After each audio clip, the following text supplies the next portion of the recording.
দেখো, কেপিএসআই মেনের প্রথম করে মানে প্রিলি রেজাল্টের পরে আজকে প্রথম ক্লাস। এর আগে শুরু করেছিলাম আগস্ট মাসের মাস থেকে। তো ব্যাপারটা হচ্ছে এখন আমি যেটা করব সেটা হচ্ছে পুরনো নতুন সবাইকে মার্চ করে দিয়েই করাচ্ছি। মানে এমন নয় যে আগেকার যেগুলো হয়েছিল সেগুলো আবার রিপিট হবে, তোমাদের কমপ্লিট হবে না তা নয়। মানে রিপোর্ট রাইটিং এর যেমন ধরো এখানে যে 20খানা টপিক আছে, মানে বাকি যেগুলো দেওয়া আছে সেইগুলো দিয়ে আমি শুরু করছি নতুনদেরকে। যে আর একবার আমি যার কাছে যা আছে বা না আছে টোটাল 20খানা, এই যে 20খানা আছে এই 20টা তোমরা কনফার্ম করে নেবে যে এই বাংলার ক্ষেত্রে এই 20খানা টপিক পাচ্ছ কিনা সেটাকে কনফার্ম করে নেবে। আর তাছাড়াও এক্সট্রা আরো পরবর্তীকালে অ্যানালিসিস করে দেখা যাবে, সেইগুলো অবশ্যই দেওয়া হবে।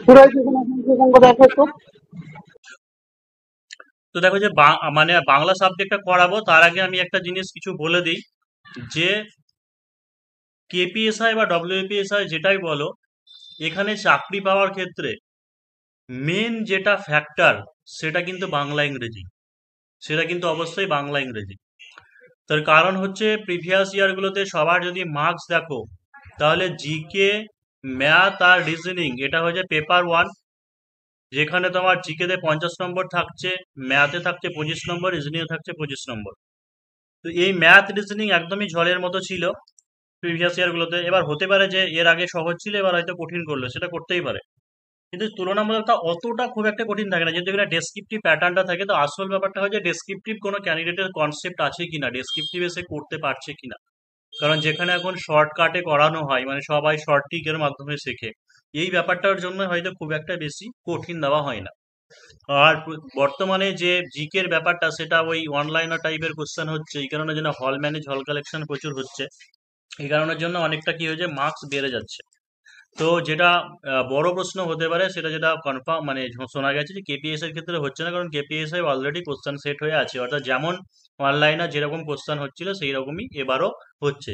ডব্লিউপিএসআই থেকে ওই রকম ডেসক্রিপটিভ জিকে হওয়ার সম্ভাবনা। তো কম বেশি দেখবে এই ম্যাথ রিজনিং এ 50-এ 50 অনেকেই পায়, বা আমি ধরে নিলাম যে 5 নম্বর সিলি মিস্টেক হতে পারে 45। তো জিকে তেও কম করে সবাই কি হয়েছে 35 থেকে 40 পেয়ে যায়। মানে এর আগের বারে প্রচুর সবাই পেয়েছিল, প্রায় 80, 85, 90 পর্যন্ত পেয়ে গেছে। কিন্তু ধরো এবার দেখা গেলো যে কোশ্চেন প্যাটার্ন একটু চেঞ্জ হলো, বা হতে পারে যে হল কালেকশন বা গার্ড কড়াকড়ি হচ্ছে, এগুলো যেমন প্রচুর ডেফিনেশনে বলা হয়েছে। সেই কারণের জন্য কি করতে হবে যে অন্তত পক্ষে জিকের ক্ষেত্রে 35 মার্কস, আর এই দিকে হচ্ছে 40 মার্কস ম্যাথ রিজনিং এ, মানে 75 তোমাকে একটা টার্গেট রাখতে হবে ইউআর ক্যাটাগরি হলে। এটা কেন বলছি তার কারণ এটা ডিপেন্ড করছে কোশ্চেন প্যাটার্ন বা এক্সাম সেন্টারের অ্যাটমসফিয়ারের উপর ডিপেন্ড করছে যে বাড়তে পারে না কমতে পারে সেই ব্যাপারটা। এবার তোমরা আজ দেখা গেল যে কেন এই কথাগুলো বলছি, যে এর আগেবারে ডব্লিউপিএসআই যদি দেখো প্রচুর কাট অফ চলে গেছিল, কেপিএসআই তুলনামূলক কম ছিল 113, কিন্তু যদি দেখো যে ফাইনাল মেরিট লিস্টে সেখানে সেখানে কিন্তু 113 পেয়ে চাকরি হয়নি। কমপক্ষে 22-25 নম্বর বেশি পেতে হয়েছিল কাট অফ থেকে, তবেই সে ফাইনাল সিলেকশনটা পেয়েছিল। তো মোটামুটি ভাবে যেমনই কোশ্চেন বা যে লেভেলই থাকুক না কেন, চাকরি পাওয়ার জন্য কমপক্ষে তোমাকে 135 থেকে 140 টার্গেট রাখতে হবে। 140 ইউআর ক্যাটাগরি, মানে সেফ জোনে থাকার জন্য। তাহলে 140 তোমাকে যদি টার্গেট রাখতে যাও, তাহলে সেই ক্ষেত্রে প্রথম ফার্স্ট পেপারে হচ্ছে 75 যদি বলি, তোমার সেকেন্ড পেপারে অর্থাৎ যেটা বাংলা পেপার, মানে বাংলা পেপারটা সহজেই খুব সহজে 35 থেকে 40 করা যায়, 35 থেকে 40 অবশ্যই করা যায়। আর ইংলিশটা নিয়ে সবার টেনশন আছে, সেই কারণের জন্য ইংলিশটাই মোটামুটি 20-25 ধরে রাখছি, 20-25 ধরে রাখছি। এবার কম বেশি যা হোক এটা আমাকে করতে হবে। এবার দেখো যে কেন আমি বলছি যে চাকরি পাওয়ার ক্ষেত্রে এসআই এর ক্ষেত্রে এই বাংলা এবং ইংরেজি পেপারটা মেন। এবং আরো যদি বলো তাহলে মেন ফ্যাক্টর হচ্ছে বাংলা পেপারটাই, বাংলা পেপারটাতেই। কারণ এমন অনেক ক্যান্ডিডেট আছে যারা বাংলা পেপারে 45 পায়, এমন অনেক ক্যান্ডিডেট আছে বাংলা পেপারে 45 পেয়েছে। মানে আমারই ক্যান্ডিডেট এর আগেবার অনেকেই সবাই, মানে যারা বিশেষ করে জল সংকটটা কমন পেয়েছিল, অনেকে 45 পেয়েছে, 42, 43, 40 এরকম প্রচুর ছিল। আবার প্রচুর ক্যান্ডিডেট যদি দেখো তাহলে হচ্ছে 25, 26, 27 এরকমও থাকে। এবার ব্যাপারটা যে বাংলাটাকে সবাই হালকা ভাবে নাই, তো যে ও বাংলা কি জিনিস, যাই রিপোর্ট দিক না কেন ও ঠিক নামিয়ে দিয়ে আসবো। কিন্তু এমনি বাংলায় কোনো কিছু লেখা, কথা বলার, কম্পিটিটিভ এক্সামিনেশন একটা রিপোর্ট রাইটিং বা প্রতিবেদন লেখা, এই দুটোর মধ্যে আকাশ পাতাল তফাৎ আছে।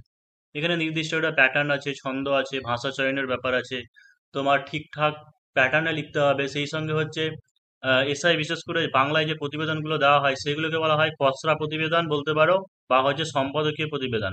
যদিও বলে নিউজ পেপারে প্রকাশযোগ্য এরকম ধরনের বলে, যদিও সম্পাদকীয় মানেও তো নিউজ পেপারেও আসে। মানে এখানে যে টপিকগুলো সাধারণত আসে সেগুলো হচ্ছে বাংলা পেপারটা একটু গুরুগম্ভীর টপিক। তো এই টপিকগুলো শুধু এক্সাম হলে কেউ বানিয়ে বানিয়ে লিখতে পারে না, বা লিখলেও ভালো মার্কস পাওয়া যায় না। এটাকে আগে থেকে তাকে তৈরি করা থাকতে হবে, দিয়ে লিখে আসতে হবে, তবে একটা ভালো মার্কস পাওয়া যাবে। তো কেউ কোনো ক্যান্ডিডেট, যদি আমি 40ও যদি ধরি, বাংলায় 40 পাচ্ছে, কোনো ক্যান্ডিডেট 25 পাচ্ছে, তাহলে হিউজ ডিফারেন্স। এই 15 নাম্বারটা সে কিভাবে কভার করবে? তাই বাংলা ইংরেজি যার ভালো স্ট্রং, বা বাংলা ইংরেজি যে ভালো করতে পারবে, ঠিক আছে, তারই কনফার্ম এখানে জবটা হবে। কারণ যেরকম লেভেলের আছে ম্যাথ রিজনিং বা 19-20 মোটামুটি সবাই প্রায় 75-80 বা 85 এরকম পেয়ে যায়, মানে স্কোর করে দিতে পারে।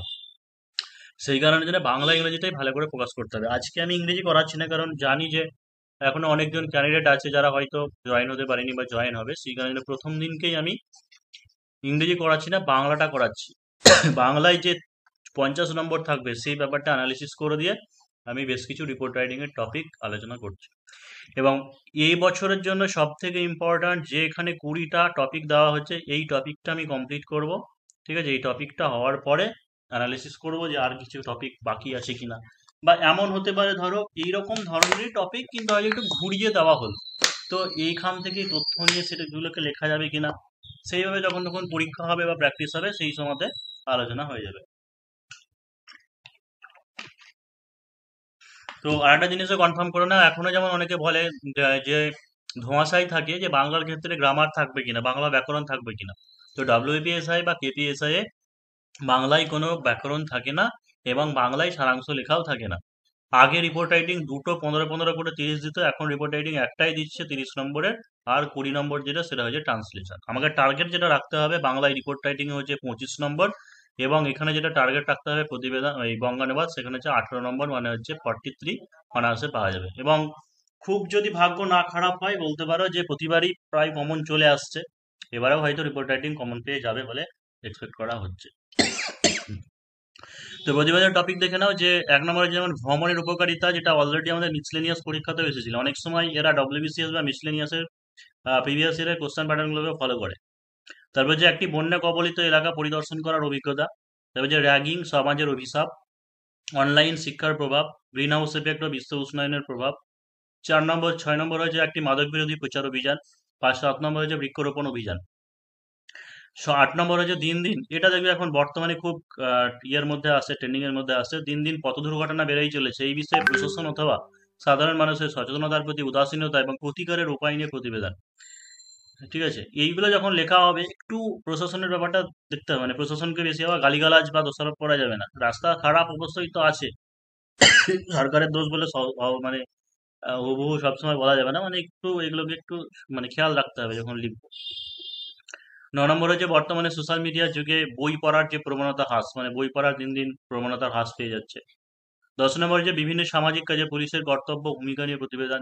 11 নম্বর হচ্ছে শব্দ দূষণের প্রতিকার, বা হচ্ছে বায়ু দূষণ শব্দ দূষণ লিখতে হবে। 12 নম্বর হচ্ছে আহমেদাবাদ ট্রেন দুর্ঘটনা, যেমন এর আগে ডব্লিউপিএসআই তোমার হাওড়া খড়গপুর ট্রেন দুর্ঘটনা নিয়ে দেওয়া হয়েছিল। যদিও ওই ট্রেন দুর্ঘটনা ওটা একটা খুব সাদামাটা টপিক, মানে ডেইলি নিউজ পেপারের মতো। ওই বছরটাই বলতে পারো যে ডব্লিউপিএসআই এর যে ওই রিপোর্ট রাইটিংটা একটু আলাদা ধাঁচের এসেছে। কিন্তু তার আগে যদি দেখো সেভ লাইফ বা পরিবেশ দূষণ এরকম টাইপের একটু গুরুগম্ভীর টপিক নিয়ে এসেছিল। তো ট্রেন দুর্ঘটনা বলতে পারো মোটামুটি এটা একটা নির্দিষ্ট গদে বাঁধা বা হচ্ছে মাধ্যমিক লেভেলের মতোই ওই ডব্লিউপিএসআই এর প্রিভিয়াস ইয়ার এসেছে।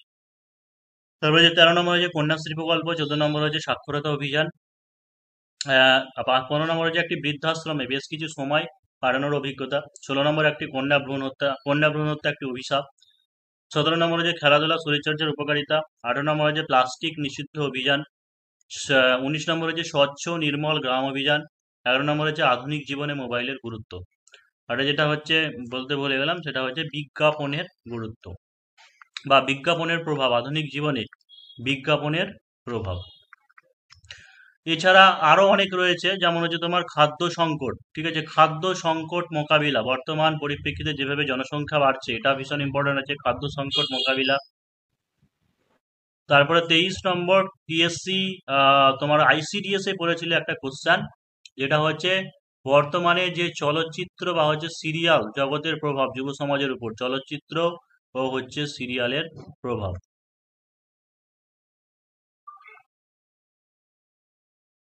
আর 24 নম্বর টপিক একটা কি বলতে গেলাম, হ্যাঁ, যে সুন্দরবনের জৈব বৈচিত্র্য হ্রাস, সুন্দরবনের জৈব বৈচিত্র্য হ্রাস বা জৈব বৈচিত্র্য সংকটের মুখে। যদি এটা একটু বেশি টপিক হলো তো বলা যায় না, বাংলায় আস্তে আস্তে দিচ্ছে। তো মোটামুটি এগুলো আপাতত থাকলেও পরে আবার দেখা যাবে, দেখবো। আর যারা অনেকে হয়তো বলবে যে দাদা পড়তে পারে কিনা, সেই কুম্ভ কি যেন কি মেলা হয়েছিল উত্তরপ্রদেশে, কি মেলা হলো, ওই সমস্ত মানে ধর্মীয় ব্যাপার বা ওই জিনিস নিয়ে দেবে না, কারণ এমনিতেও এটা পশ্চিমবঙ্গের পরীক্ষা, ঠিক আছে। মানে ওই সমস্ত অন্য রাজ্যের বা কি ব্যাপার ওই সমস্ত জিনিস নিয়ে দেবে না। বা ওই কোনো খেলাধুলায় কি মারা গেছিল, ওই কি ওই বিরাট কোহলি সেই কি জয় বিশ্বকাপে বিজয়ের পরে হয়েছিল, ওই রকম ধরনের ওই সমস্ত টপিক দেবে না। কারেন্ট টপিক বলতে কিরকম দেবে, এক হচ্ছে যেহেতু তোমার আমেদাবাদ প্লেন দুর্ঘটনা হয়েছে, এগুলো যেমন একটা সবাইকে নাড়িয়ে দিয়েছিল গোটা দেশকে। আর একটা হচ্ছে করমণ্ডল এক্সপ্রেস, যেমন ওখানে 3টে ট্রেন একসঙ্গে ধাক্কা হয়েছিল এবং অনেক প্রচুর জন মানুষের মৃত্যু হয়েছিল। এইরকম ধরনের কারেন্ট টপিক গুলো হতে পারে। বাঘ ধরানি একটা হতে পারে, জিনাত টাইগার ক্যাচিং, জিনাত বাঘ পালিয়ে স্যার এসেছে, সেটা স্যার নিয়ে হতে পারে। বলছি পাঞ্জাব। বন্যা টন্যার ব্যাপার যেগুলো সেগুলো আসতে পারে। তো দেখো, দেখে নাও যে প্রতিবেদন কয় প্রকার ও হচ্ছে কি কি। প্রতিবেদন 1 নম্বর হচ্ছে তথ্যমূলক, মানে একটি নির্দিষ্ট ঘটনার তথ্য, কোনো একটা নির্দিষ্ট একটা ঘটনা বলা হবে, সেই ঘটনার উপর ভিত্তি করে লিখতে হবে। বিশ্লেষণমূলক মানে যে তথ্য উপস্থাপনের পাশাপাশি বিশ্লেষণ ও মতামত। তথ্যমূলক যেমন হতে পারে, ধরো বললাম যে পাঞ্জাব পরিস্থিতি বা পাঞ্জাবে বন্যা বললে, বা হতে পারে যে মালদাতে বন্যা হয়েছিল, ঠিক আছে, এই বিষয় নিয়ে হয়তো বন্যা দিল। তার মানে কি শুধু মালদাতে যে বন্যা হয়েছে সেটা কি কারণের জন্য হয়েছে, এর প্রভাব কি হয়েছে সাধারণ মানুষের উপর, শুধু ওইটুকুই লিখতে হবে, এটা হচ্ছে তথ্যমূলক। বিশ্লেষণমূলক মানে হচ্ছে তথ্য উপস্থাপনের পাশাপাশি বিশ্লেষণ ও মতামত। মানে এটা বলতে পারো, যেমন হয়তো হতে পারে green house effect global warming, বা হতে পারে সোশ্যাল সাইট বা সোশ্যাল মিডিয়ার ব্যবহার। এখানে তুমি তথ্যও দিচ্ছ যে সোশ্যাল মিডিয়া বা সামাজিক মাধ্যমগুলো কি, মানুষ কি কি কি করে না, বা এর উপকারিতা ভালো দিক বা খারাপ দিক আছে। সেই সঙ্গে তুমি বিশ্লেষণ করছো যে মানুষ কিভাবে এটাকে নিচ্ছে বা কিভাবে নেওয়া উচিত, বা এর প্রভাবে কি ক্ষতিকর প্রভাব হচ্ছে, এবং নিজস্ব একটা মতামত দিতে পারো। আমার মতে বলছি বলে নয়, উপসংহার বা কনক্লুশনের যে মতামতটা থাকে সাধারণত ওটা হচ্ছে তোমার নিজস্বই মতামত। আর একটা হচ্ছে সংবাদপত্রের প্রকাশযোগ্য, মানে এগুলাকে বলা হয় ডেইলি নিউজ পেপার রাইটিং, যেমন ঝড়, বন্যা, অগ্নিকাণ্ড, এই সমস্ত বিষয়ে, যেগুলো এই এই বিষয়টাতে নিজের কোনো মানে নিজের কোনো ভাষা প্রয়োগের অধিকার থাকে না বলতে পারো। মানে একটা নির্দিষ্ট ছন্দে মাথায় লিখতে হবে, মানে ওই প্যাটার্নেই তোমাকে লিখতে হবে। যদি বন্যা, যদি ও ট্রেন দুর্ঘটনা নিয়ে বলে, তাহলে বলতে হবে যে অমুক জায়গাতে এই ট্রেনের সঙ্গে ধাক্কায় গতকাল এতটার সময় এর জন্য হয়েছে, এতজন মানুষ মারা গিয়েছে। তারপরে কি করে হয়েছে বলতে হবে, যে রং সিগন্যালের কারণে পিছন থেকে ধাক্কা মারে, কোচ উল্টে যায়, তারপরে রিলিফ টিম পাশে উদ্ধার করে, জাস্ট এইরকমই। এটাকে বলা হয় যে দৈনিক সংবাদপত্রের প্রকাশক। আর একটা হচ্ছে খসড়া প্রতিবেদন, যেমন এটাই আসে সাধারণত, বা ড্রাফট রিপোর্ট বলা হয়। এটা হচ্ছে কোনো নির্দিষ্ট বিষয়ে তথ্য সংগ্রহ, সংযোজন, উপস্থাপন এবং বিশ্লেষণ করা তথ্যগুলি যেন নির্ভুল হয়। যেমন এইটাই তোমাকে ধরো যদি সমাজ মাধ্যম নিয়ে লিখতে দেওয়া হয় বা প্লাস্টিক নিয়ে লিখতে দেওয়া হয়, এখানে তোমাকে তথ্যটা আগে থেকে কালেকশন করতে হবে, যে হয়তো বর্তমানে সমাজ মাধ্যম ব্যবহারকারী, সোশ্যাল মিডিয়া ইউজ, এবার সেটা একটু কম বেশি হতে পারে, যে সারা বিশ্বে কত হচ্ছে, বা ভারতের মতো দেশে ভারতে কতজন ব্যবহার করে বা কত সময় অতিবাহিত করে, এই যে পুরো পরিসংখ্যান দেওয়াটা। এবং এই ধরনের রাইটিং এর ক্ষেত্রে কি হয়, আপডেট থাকে, আপডেট হয়। মানে এরকম নয় এই আজকে যেটা তুমি লিখলে ওটাই ফাইনাল হয়ে গেল, তা নয়। কিছুদিন পরে আবার হতে পারে এটা চেঞ্জ হলো, বা হতে পারে কেউ মডিফাই করছে, মানে এর থেকে আরো কেউ আরো ভালো লিখছে। মানে খসড়া প্রতিবেদন বা ড্রাফট রিপোর্ট মানে হচ্ছে এটাই, যে কোনো তথ্য সংগ্রহ, তার সংযোজন করা, সেখানে সংযোজন করার অবকাশ থাকবে, উপস্থাপন করা, বিশ্লেষণ করা তথ্য, মানে খসড়া প্রতিবেদনে বলতে পারো সব কিছুর মিশ্রণ। আর একটা যেটা হচ্ছে সম্পাদকীয় বিভাগ। সম্পাদকীয় প্রতিবেদন বলতে একটি সংবাদপত্র বা প্রকাশনার সিনিয়র সম্পাদক বা প্রকাশক কর্তৃক লিখিত নিবন্ধকে বোঝায়, যা কোনো নির্দিষ্ট বিষয় বা ঘটনা সম্পর্কে প্রকাশনার নিজস্ব মতামত বা অবস্থান তুলে ধরে। এটি কোনো তথ্যভিত্তিক প্রতিবেদন না হয়ে বরং এটি একটি নির্দিষ্ট বিষয়ে লেখক বা প্রকাশকের বিশ্লেষণ এবং দৃষ্টিভঙ্গি প্রকাশ করে। তার মানে এটা মানে কি বলতে চাইছে, যে সম্পাদকীয় প্রতিবেদন মানে হচ্ছে যে, ধরো আনন্দবাজার ইয়ে তো ছাপবে, তাহলে হচ্ছে আনন্দবাজার পত্রিকার যে সম্পাদক, সেই সম্পাদক বর্তমান পরিপ্রেক্ষিতে কোন জিনিসটা বা কোন টপিকটা নিয়ে সরগরম হয়ে আছে এবং ট্রেন্ডিং এ রয়েছে, সেই বিষয়টা নিয়ে তিনি আলোকপাত করবেন এবং সেই বিষয়ে নিজস্ব মতামত তুলে ধরবেন বা অবস্থান বিশ্লেষণ করবেন। ঠিক আছে, এইটাকে বলা হয় যে সম্পাদকীয়। অর্থাৎ সম্পাদকীয়ের ক্ষেত্রে একটা জিনিস হচ্ছে, সম্পাদকীয় বা খসড়া প্রতিবেদনের ক্ষেত্রে দুটোর ক্ষেত্রেই যদি উল্লেখ করে দেয় সম্পাদকীয় বা খসড়া প্রতিবেদন, তাহলে উপরে জাস্ট হচ্ছে টাইটেল দেবে, দিয়ে নিচে লেখা শুরু করবে। মানে এইগুলোকে অনেকটা বলা হচ্ছে, এই দুটো রাইটিংই হচ্ছে অনেকটা তোমার প্রবন্ধ লেখার মতো। ঠিক আছে, কোনো একটা প্রবন্ধ লেখার মতো। প্রবন্ধ লেখাতে আমরা কি করি, এসে টাইপ, যে শুধু উপরে টাইটেল বা শিরোনাম দিয়ে দিই, দিয়ে নিচে লিখতে শুরু করে দিই। অর্থাৎ এমনিতে দেখবে সম্পাদকীয় কলম যে বিভাগ আছে পেপারে, যদি খেয়াল করো তাহলে দেখবে ওখানে কিন্তু ওই জায়গার নাম, নিজস্ব সংবাদদাতা, ওই সমস্ত জিনিস থাকে না। নিজস্ব সংবাদদাতা কোথায় থাকে? হয়তো বললে যে অমুক জায়গায় হরিহরপাড়ায় বাস দুর্ঘটনায় বাস উল্টে মৃত্যু এত, সেইখানে দেখবে নিজস্ব সংবাদদাতা লেখা থাকবে, বা হয়তো যে খবরটা লিখেছে সংগ্রহ করে তার নাম লেখা থাকে।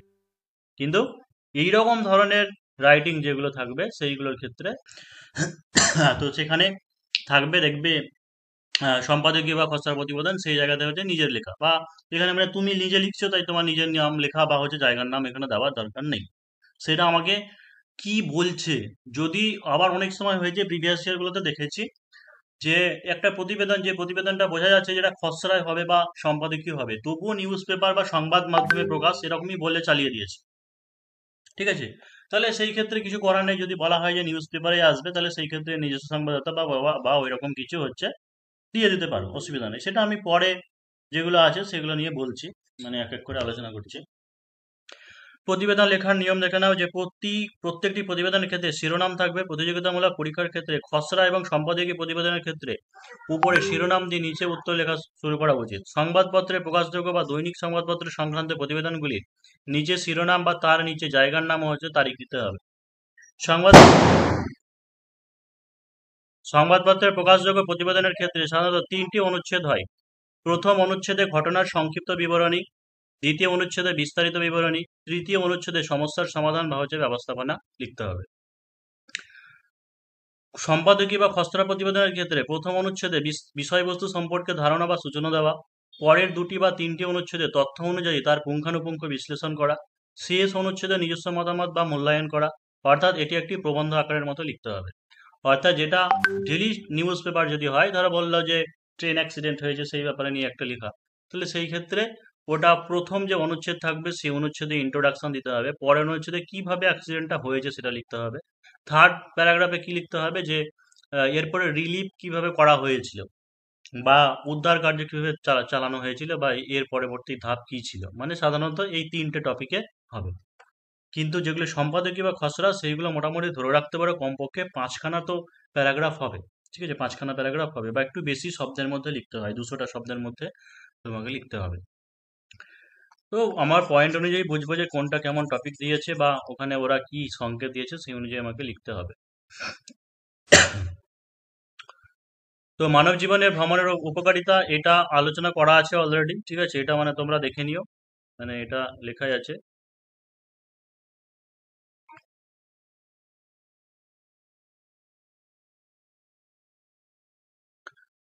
তো চলচ্চিত্র বা বর্তমান সমাজের উপর চলচ্চিত্র বাংলা সিরিয়ালের প্রভাব এটা নিয়ে বলছি।